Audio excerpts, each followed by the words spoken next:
Trolley Museum.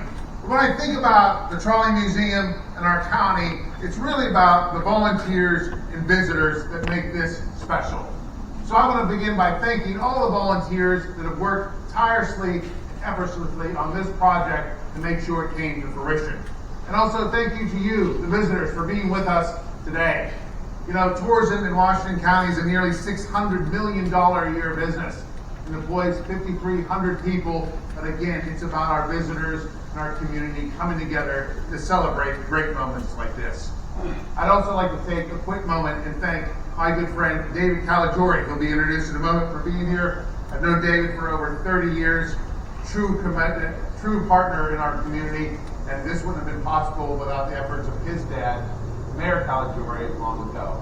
So please enjoy the trolley, enjoy the day, and enjoy this wonderful time in Washington County. Thank you.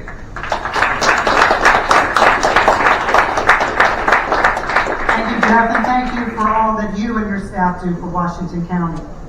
And a big thank you to everyone who donated time, talent, and treasure to this project, with special thanks to Graham and Kathy Bailey and GBU Life for their challenge gifts. This project would not have moved forward without the support of the NFL, the Rooney family, and the Steelers. I would like to thank them and the Eamon Foundation and Brian Simmons for their support and partnership in allowing us to make history once again. And a special thank you to our member and volunteer, Tom Rooney, for his help on this project. Tom is here today, and I would like to invite him to make a few remarks on behalf of the Rooney family.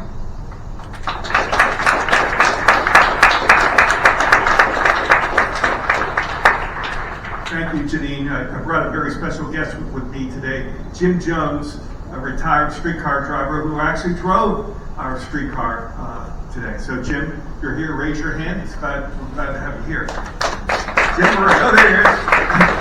You know, Jim hadn't been here for a while, many years, and it's amazing the word he used to describe the appearance of our wonderful museum. He said it was immaculate. Immaculate. Probably know where I'm going with this. But anyway, you know, immaculate is really in the lexicon around here. I used to be a member of Immaculate Conception Church right up the road here. But it was the immaculate reception that galvanized everything. Remember, the Steelers had not won a playoff game in 40 years. I used to get free tickets because my dad was in the ticket office with the Steelers. I would get beat up trying to give them up. That's how bad the team was. So if you can imagine what's going through, Bob Nutty right now with the Pirates, it's probably something pretty similar. So we go from this immaculate museum, immaculately developed and produced by so many loving, members here, to our immaculate conception, to the immaculate reception, of course, to the immaculate resurrection of the terrible Trump. So there you go. That was great. But I want to say one thing about streetcars and sports, if I can. You know, when I grew up, all the orientation of sports was out east. And I used to take that thing called the 7754, the flying fraction. I think it was more like the song, the MTA, The Man Who Never Returned. I could never figure where it started and ended. But everything went out to Oakland. That's where Pitt played. That's where the Steelers played. That's where the Pirates played. And years before that, it was the original hockey arena of the Pittsburgh's original NHL team, which was called the Pirates, and their NBA team. It was called Duquesne Gardens. And does anybody know here what Duquesne Gardens formerly was? What was it? It was a streetcar barn. How about that? So we've got all that connection going for us. And by the way, a couple streetcar companies merged, and that's why that building became available. But on behalf of the Rooneys, they're in training camp breaking down today. I did talk to my cousin Art, and they were really, really helpful. There was a lot of navigation, getting the licensing done. It's not like it used to be where, oh yeah, you can use our logo. That doesn't work anymore. We had a tremendous amount of navigation to get that done, but everybody did a great job. So I'm glad to be here, and always glad to be back here. I started as a volunteer in 76, and I hope I'm here for another 76 years. Thank you very much.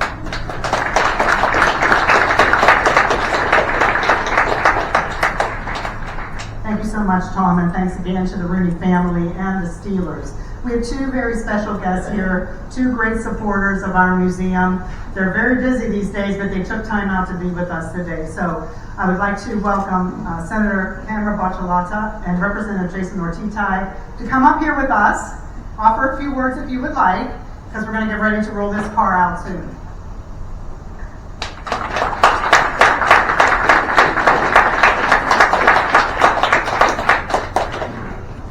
Hello. You didn't see me just flying like a maniac.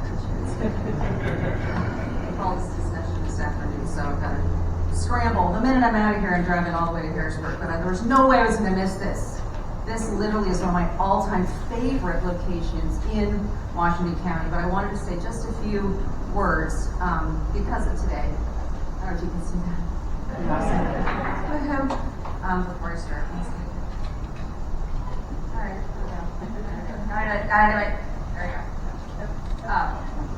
This really is such a joy to be here with all of you today, and this is one of my absolute favorite places in Washington County, and I always call it our crown jewel.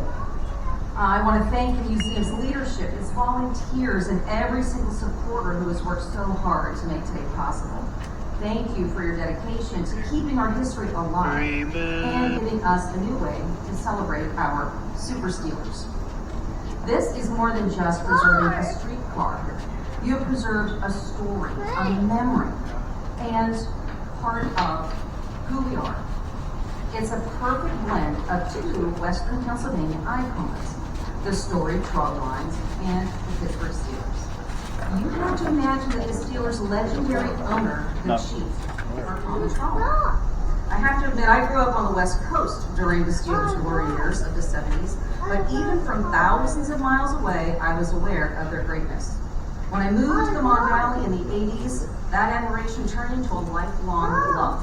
I have to say, with my last name and my passion for making homemade wine, not great, but still, homemade. If Franco's Italian army had still been marching back then, I would have been a card-carrying member. The Rooney family has always stood for three things: faith, family, and football. Faith in each other, in our community, and in preserving the things that matter. Family, whether by blood, by friendship, or by the bonds of shared passion for the game and for its history. And football, of course. A tradition that, much like the trolleys, has connected generations in Western Pennsylvania. Today is a reflection of those values.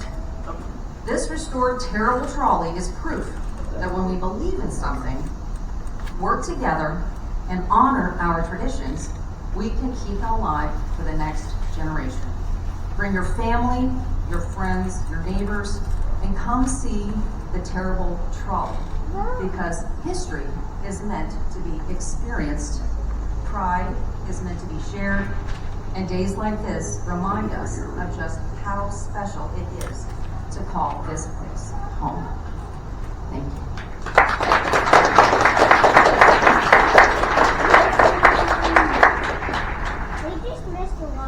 Thank you all for being here today. I will be quick. I know everyone wants to see the trolley. I do as well. I remember seeing it when it was rolled in here. So I haven't seen it yet since it's been completely redone. I'm very excited to see that. I hope all of you are as well. I just want to say thank you to everyone who was a part of this. This is truly a gem here in Washington County.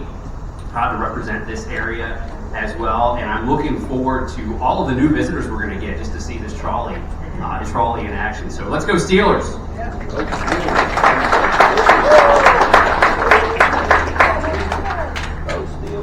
Thank you so much, and I do want to acknowledge Brian Topek from Senator Camera Bacalata's office, who she told me wrote her speech, her lovely speech, and also worked for the Steelers for 12 years. So Brian, thank you for being here as well. There are many, many more stories to tell today, but I know you want to see this car, so let's get rolling. I'm not sure how many of you all know this, but Dallas did not have the first cheerleading team in the NFL. The Steelers did. 1960 to 1969. The Steelerettes are here with us today. Thank you for being here.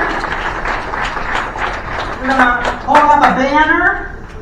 We have Graham Bailey, our past president at Morassic, and Armin is down there as well. Thank you. And Lindsay, let's put up that banner.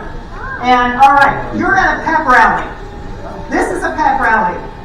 Get those pom-poms and those terrible trowels, and even better, terrible trolley towels. They're on sale today for $14.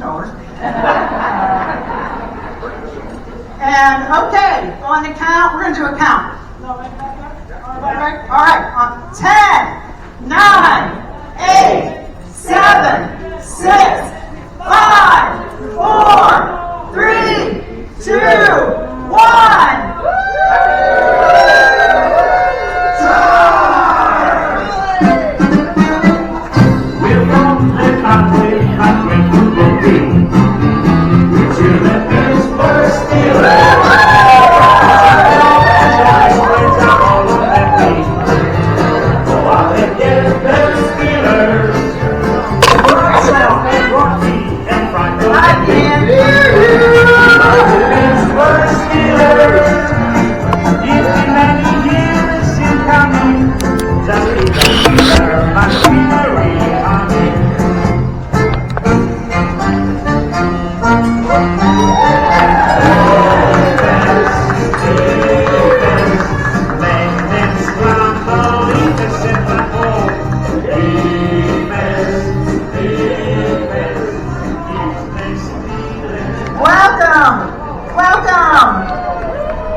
By project manager Michael Bakta. And I think we have some special guests. John Banizak. Super Bowl champion John Banizak. John, would you like to offer a few words? If you want. Thank you.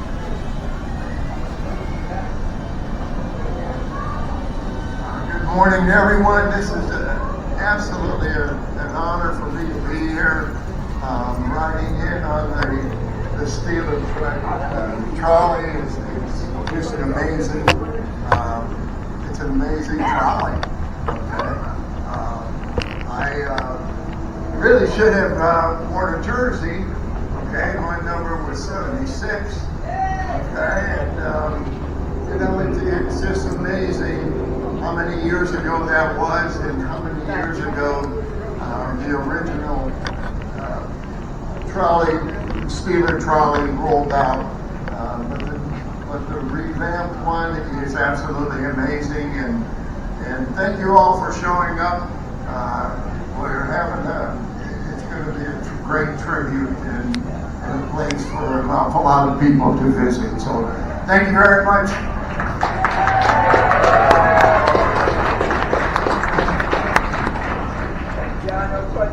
I'm not sure if Garrett Webster, son of Mike Webster, NFL legends, Super Steeler, is here or not. He said he would, but thank you so much, Garrett, if you're in attendance with us as well. Every trolley, I know you want to ride this thing. Give us a couple more minutes. So take some nice pictures of that pretty car. Every trolley, or I should say paint scheme, has a story. The terrible trolley would never have come to be without a 9-year-old girl writing a letter to Mayor Richard Caligiuri. This is her letter. Dear Mr. City Promoter, my name is Kim Seaver and I am 9 years old. And I had this idea that maybe the city could have a trolley painted black and gold that says the terrible trolley. If the city doesn't have the money for a new trolley, you should just paint one of the old trolleys black and gold. Okay? Okay, Kim. Kim is here with us today with her family. She came all the way from New Jersey. Kim, would you like to say a few words?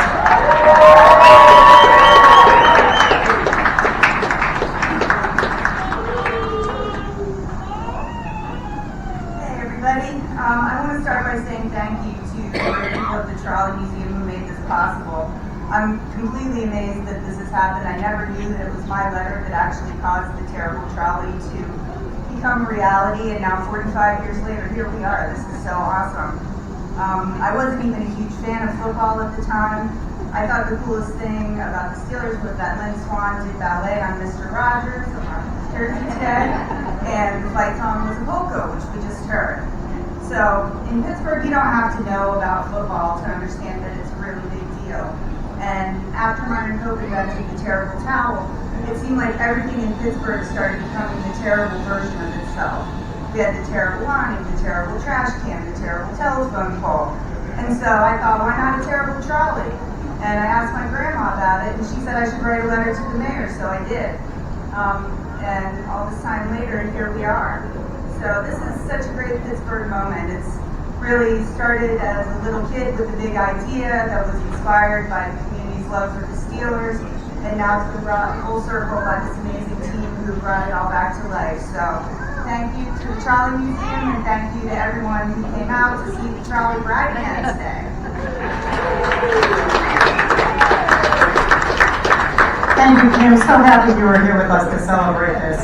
You can see Kim's original letter, which we have in our archives, displayed in our terrible trolley display in our history gallery, so please check it out before you leave today. The recipient of Kim's letter, the Mr. City promoter, was none other than Mayor Richard Caligiuri.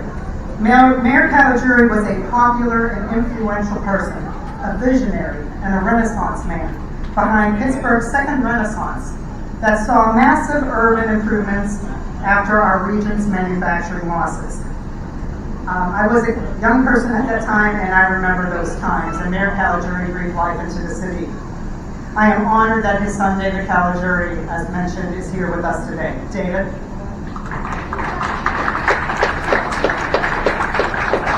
Hello, everyone. I just want to say thank you so much for my family for inviting us here today, and thank everyone at the Pennsylvania Trolley Museum for this awesome trolley. I can't wait to take a ride of it. I'm sure 40 years ago I took a ride on that when I was a little punk kid, and now I can do it as a punk adult. I want to say hello to Kim, and I can't wait to meet you, Kim, but I will say this. I wish I had known you 40 years ago, because then maybe you could have written my dad a letter and got me a car. It didn't happen when I was a kid, so, but again, thank you all so much. I appreciate it. Let's go Steelers.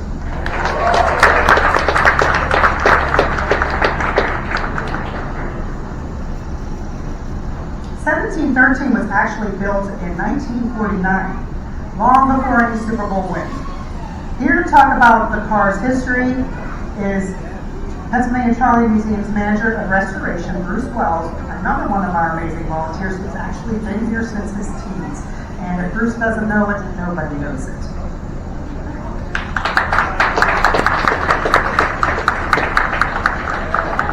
Thank you, Janine, for that kind introduction. I hope so. I hope I know everything. I can tell you that it rolled out of the streets in 1949, and it was one of 25 cars that were specially built to run on this line and to run on the line that went to Charleroi and then down to Roscoe. So it's really a member of the family here as far as the Trolley Museum and our location here in Washington County. In 1953, the museum got its second car, which we have operating for the public during the fair. And it was transported to Charleroi Car House and put back on its wheels by Janine's grandfather. So there's some super history for the Trolley Museum.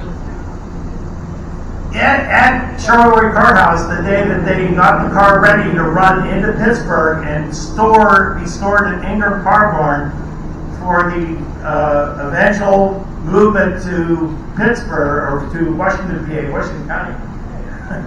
1713 was parked in the yard right next to West Penn 832. So the car is in our history and in our blood. And so, we're really proud to get it back. It was just randomly selected. It was probably the car that was already in the paint booth, and they said, oh, let's do this in 1979, 1980, and bada bing, here it is. We've restored it. Michael Buckta, the guy that was running the car, he was the very serious project manager on this job, and we all have to give him a big round of applause. And we have filled it with advertising and and things that go along with the 80s era that it ran in between 1980 and 1986 or so. We're not real sure when they took it out of service. It ultimately was repainted in special colors for the Trolley Museum at the direction of the Port Authority to run in the parade that was the opening ceremony for the Mount Lebanon now Red Line. And so 1713 was in our parade, the one that Lou Redmond spearheaded. And, we went down and we met with executives from the Port Authority, and they made it so. And so Lou Redmond, one of our founding fathers, made that possible. So we had it in our parade in 1987, and then it was selected to be saved and operated until 1998. So it's had a long and faithful career. So enjoy your ride on 1713 today, and thank you for coming.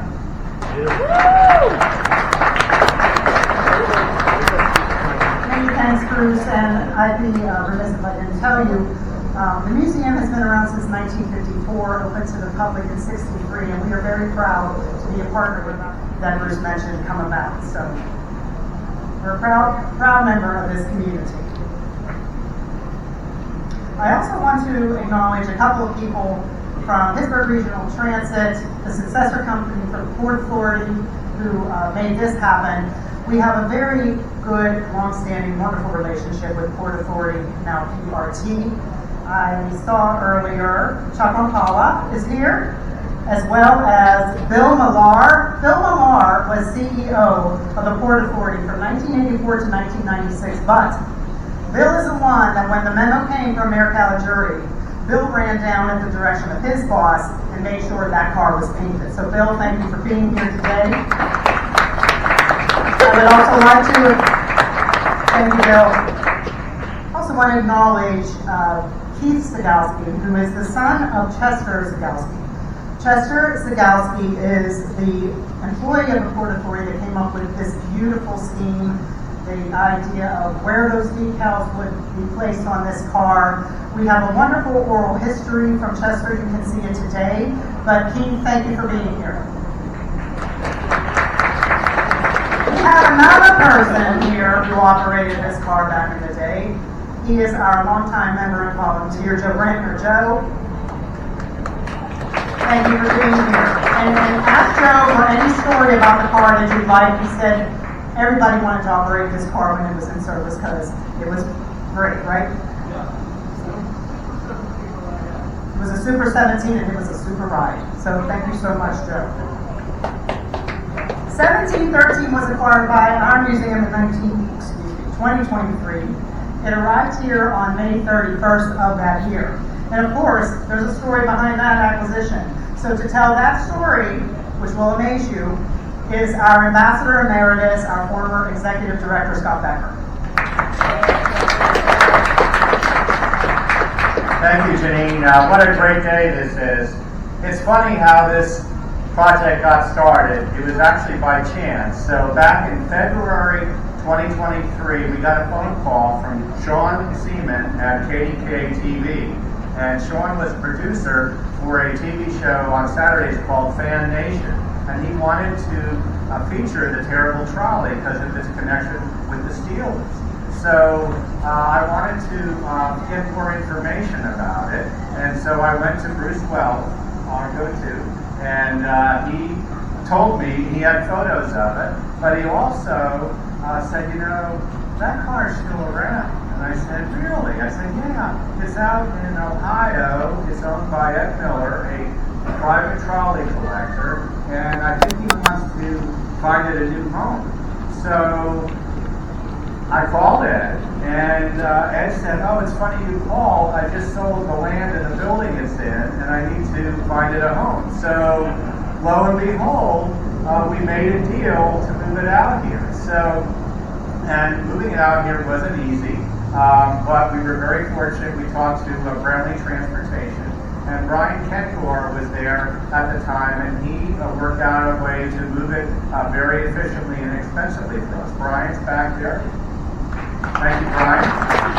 And I want to also acknowledge that Sean Seaman is here. He's actually behind the camera for KDK. He has the production jersey on.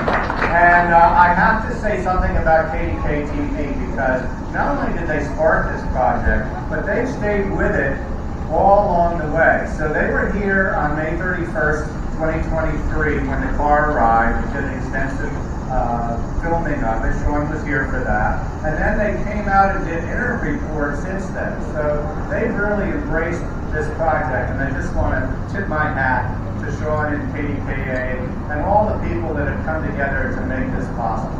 Thank you very much.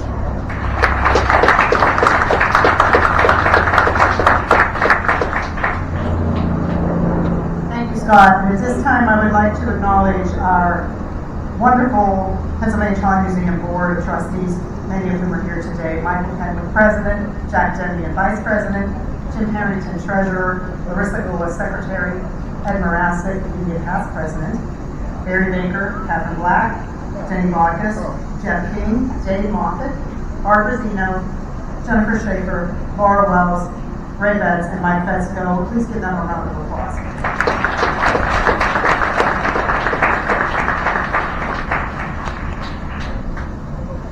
I would also like to thank the Churchill Township Police Department because back in 2023, we needed their help getting that off of the trailer and here delivered. So thank you very much to our wonderful police department.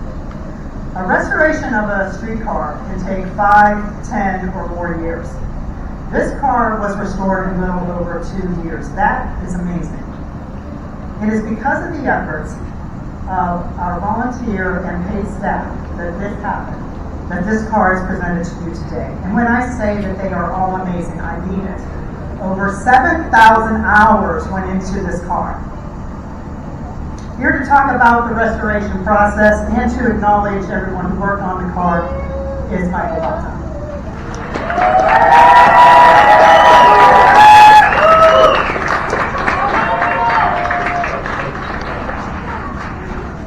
Hello, everybody.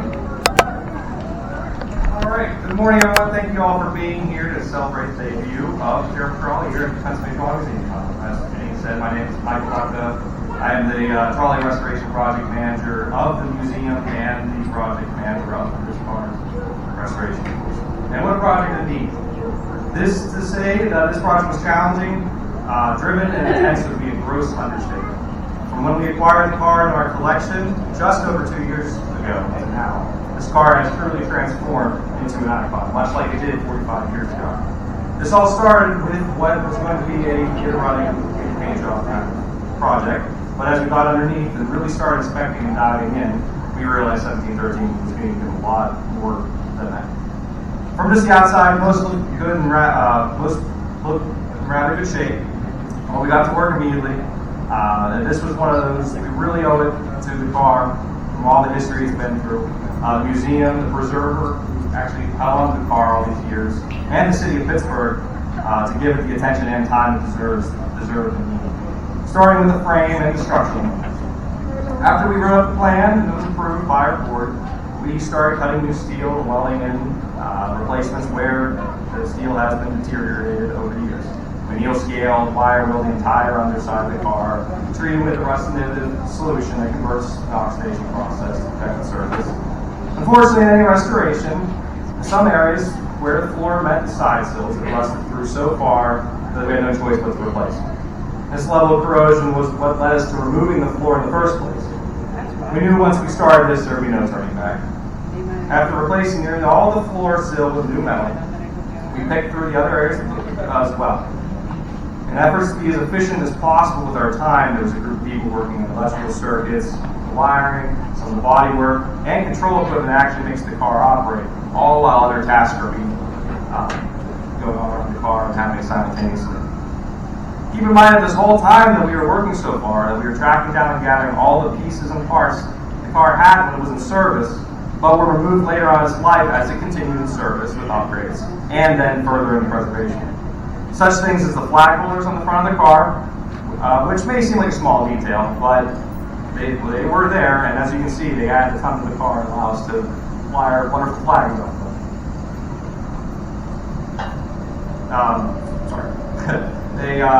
The rear gutters, we also had to have those down. They weren't even on the car in the air, they ran later. But they were a pretty complex curved piece, so we're happy to have that from actually the sister car 1728, which was also an Ed Miller's preservation. We also need an extra seat frame, such things as panel behind operator, which you'll see when you get inside the car, and everything else that you see, little trinkets and knickknacks that didn't come with the car when we got it. We really want to make this as accurate as a restoration as possible, but obviously with the steel repairs and bodywork to make it as thoroughly well done as we could. Moving along with the project, we found that the center step well was in dire need of replacement. A week later, after one volunteer, Dr. Patrick, it's been a troubling week rebuilding the entire step well. It's just as good as it ever has been, if not better. So thank you, Dr. A week later, everything was replaced there. And we just took it one area at a time. You know, it's the famous adage, how do you eat an elephant one bite at a time.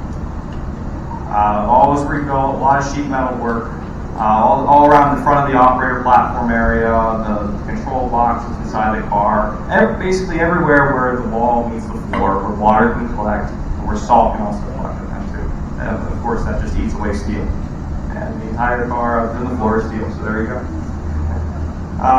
There's a lot of cutting and welding, a lot of bending and forming. It takes a lot of time. Interior trim pieces needed between the standee windows and the main windows were missing, or falling off, which of course we're addressing.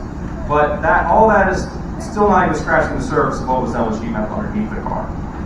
While the car does not use air for its brakes, it still has an air system, or in other words, a ventilation system. Older streetcar motors had fans mounted on the armature, the part that spins next to the wheel. Much like an internal combustion engine, where the faster you go, the faster the fan spins, and the more cool the motor will be, and the more efficient it will run. Instead, this car had forced air blown onto the motors to cool them down, as well as to cool the electrical gear underneath the car, mainly the accelerator, resistors, and fuel coils, which when at slow speeds generate a lot of heat through the resistors. Most of the vents to direct the air around the car underneath, and the vents that go up into the car body that help heat the car in wintertime, might as well have returned to the earth as rust and dust by the time we got to it. So all that needed replacing, of course, to make sure the car is properly cooled, and it's just a symptom to help the bigger problem there. All except one vent was completely replaced with new sheet metal, so that should tell you all right there. Of course, this is all the things that are under the car that you don't see. And although that was well over half the project and time spent on the car, the work to make the car look as you see it was just as intense. There were a few areas around the car we had to cut patches, welded steel, blended, body filler. But overall, a ton of sanding, wire wheeling, and the rust, feathering the edge of every single paint line where it meets bare steel to make sure we have a nice, smooth, and crisp paint coating. While sanding down the layers, one could see each paint scheme the car once carried, including the paint scheme it has now from 45 years ago, the first time. It's almost like a cross between archaeology and bodywork to some degree. Needless to say, the result of that work is the image you see over there. After we cut the new plywood floor and spacers for that, we made everything nice and flat, installed the floor rubber, that's a sheet rubber flooring, to the pattern that it would have back in the day. And from there, as soon as we got that floor in, and after the car was painted, things really kicked off in high gear from putting the car back together. All the heater covers, seats, light fixtures, every other detail you'll see when you go inside was all put back together in the span of exactly 3 months. From when we unmasked the car from painting, and of course we were able to make the car operational that time, as you saw.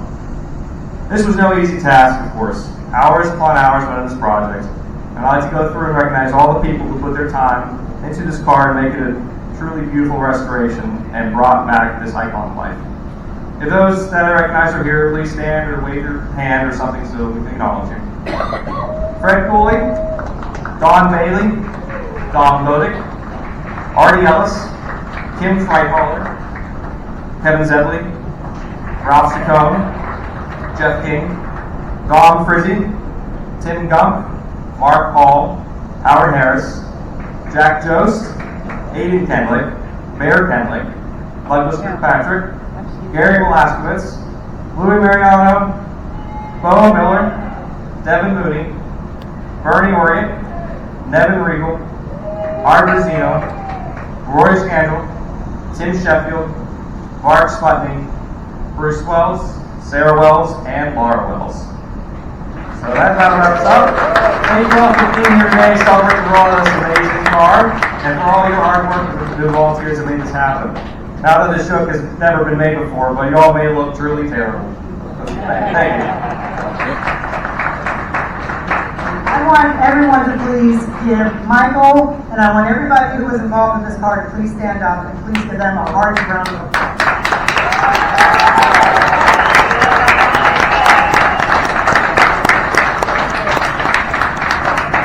I also want to point out that Michael and Louie, Mariano back there, are wearing period-appropriate Port Authority Transit uniforms. So, thank you.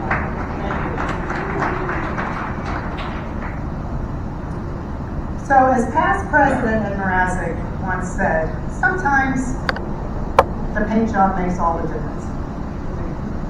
We are immensely grateful to Prime Collision, who not only painted this car, but donated their services to do so.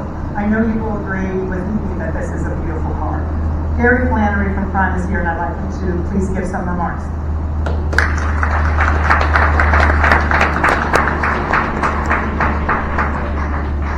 Good morning. Thank you all for being here. I think you got to agree that's probably the best 76-year-old you've seen in a long time. Rumors are true, she had to have some work done. When the crew here and our crew started on this, that car looked nothing like that. It hasn't looked like that for a very long time. And we've heard some comments recently that that car looks better now than it did when it rolled out, however many years ago that was, as a Turbo Trolley the first time. On behalf of our folks at Prime Collision Center in Washington Automall, Peter Strode is the manager of the shop, and his expertise and work went into this. And then Marvin Wigley.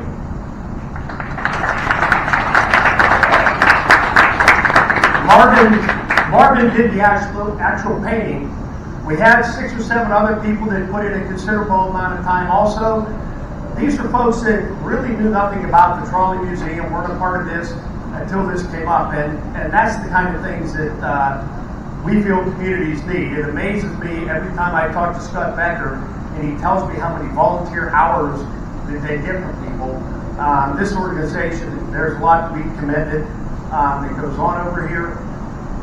Scott, I think, was the primary driver behind this project. Ed, is that pretty safe to say? Ed was the chairman of the board or president of the board at the time, and Scott is the CEO.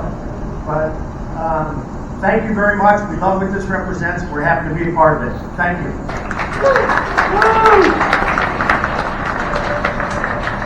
Many thanks again to Ed Mrazek and Gary. I was there the day that this car was unmasked, and it was truly amazing. So thank you very much for time. I would also like to thank American Glass, Peter, Glass Upholstery, API, Rick and Dovina, who is also here. Thank you, Rick. They donated the paint, and that's PBG paints. TNT Auto Trim, as previously mentioned, Brian Kendor for helping transport this year. So thank you all for your hard work.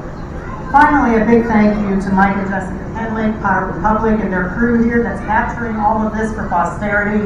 A big thank you to our wonderful staff who helped with this event put on.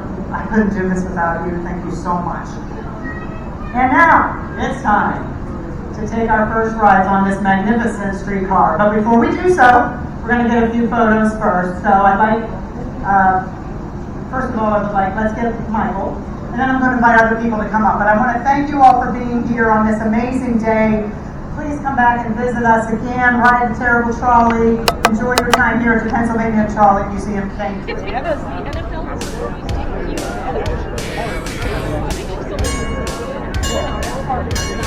Well, and here's something I realized after we got this car. Yeah.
great football team. We cheer the Pittsburgh Steelers. Chuck Maul and all his friends are all on the beam. Go out and get them Steelers. Hey, Bradshaw and Rocky and Franco and Lynn. We love you Pittsburgh Steelers. It's been many years in coming. Just keep the Steeler machinery humming.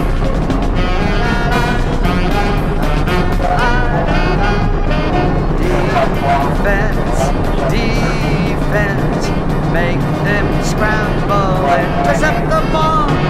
Defense, keep the Steelers always best of all.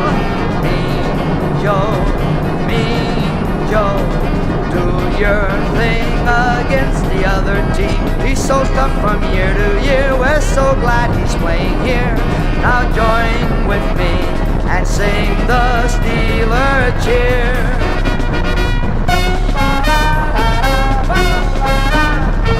We're from the town with the great football team. We cheer the Pittsburgh Steelers. Winning's a habit, not only a dream. Go out and get them Steelers. Gorillas are here for the show. And so is Franco's army. It's been many years in coming. Just keep the Steeler machinery humming.